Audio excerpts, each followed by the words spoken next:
नमस्कार दोस्तों, आप सभी का स्वागत है हमारे YouTube चैनल देखो ज्ञान हिंदी।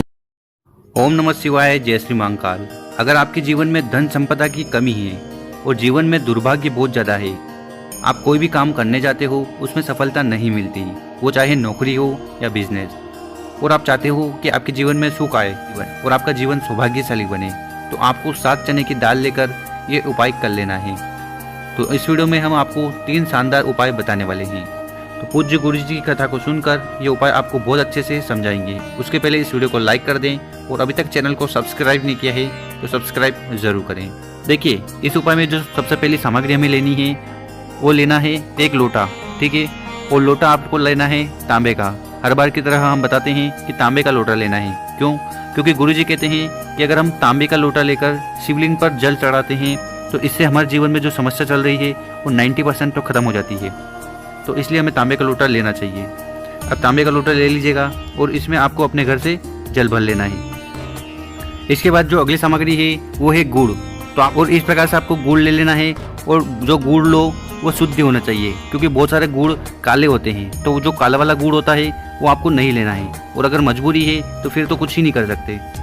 और इसके बाद क्या करना है कि जो जल का लोटा आपने लिया था और उसके अंदर जल भरा था, ठीक है, तो इस जल के पात्र में, इस जल के लोटे में वो जो एक गुड़ का टुकड़ा है, ये जो गुड़ का टुकड़ा है इसको उठाकर इसके अंदर डाल देना है, ठीक है। तो ये चीज़ आपको अपने घर से कर लेना है। गुड़ के टुकड़े को उठाना है और उस जल के पात्र में डाल देना है, ठीक है। और जब तक आप मंदिर जाओगे तब तक वो गुड़ का टुकड़ा इस पात्र में गल चुका होगा।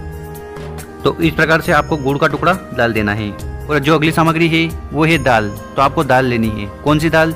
चने की दाल, ठीक है। इसकी हमारे घर पर सब्जी बनती है, तो ये दाल आपको ले लेनी है। कितनी लेनी है? तो इस उपाय में हमें 7 चने की दाल का उपाय करना है, इसलिए 7 चने की दाल ले लीजिएगा। और जो दाल आप लो वो कहीं से भी खंडित नहीं होनी चाहिए। इस प्रकार से आपको अच्छी वाली दाल निकाल कर 7 दाने ले लेने हैं। इसके बाद इन सामग्री को लेकर आपको पहुँच जाना है मंदिर। मंदिर में पहुंचकर सबसे पहले आपको दक्षिण दिशा में बैठ जाना है और आपका जो चेहरा होगा वो नॉर्थ उत्तर दिशा की तरफ होना चाहिए।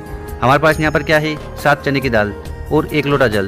तो इन्हीं से आपको उपाय करना है। तो क्या करिएगा कि ये जो 7 चने की दाल है इसको आपको उठाना है और अपने सीधे वाले हाथ में रख लेना है। तो इस प्रकार जो 7 चने की दाल है उसको उठाना है और अपने सीधे वाले हाथ में इस प्रकार रख लेना है। इसके बाद क्या करिएगा कि आपके पास जो जल का पात्र है, जो जल का लोटा है, उस जिसमें आपने अपने घर से गुड़ मिलाया था, ठीक है, वो उस जल के पात्र को उठाना है और उसमें से थोड़ा जल आपको छिड़कना है उस दाल के ऊपर। कौन सी दाल के ऊपर?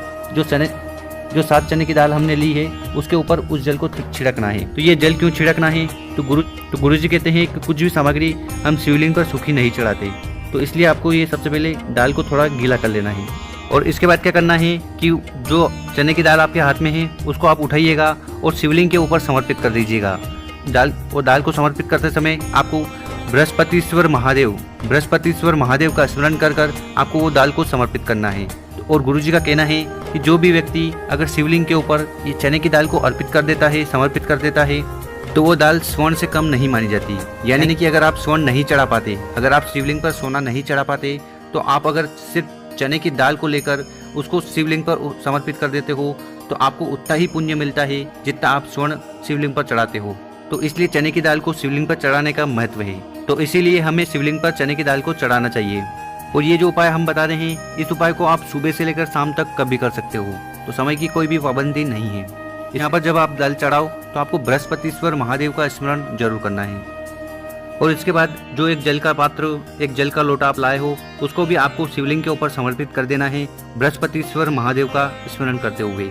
और इसके बाद आपको प्रार्थना करनी है कि आपके जीवन में जो भी दुर्भाग्य है, जिसके कारण आपके काम नहीं बन रहे हैं और आपके जीवन में धन दौलत की कमी है और व्यापार सही से नहीं चल रहा, व्यापार में उन्नति नहीं है, नौकरी में समस्या आ रही है, तो ऐसी समस्या आपको शिव भगवान को बता देनी है और उनसे प्रार्थना करना है कि ये समस्या जल्दी से जल्दी खत्म करें। और इसके साथ शिवलिंग पर जब भी जल चढ़ाएं तो उसको हमें इतना स्लो चढ़ाना चाहिए कि हम कम से कम 11 बार श्री शिवाय नमस्तुभ्यम का स्मरण कर लें।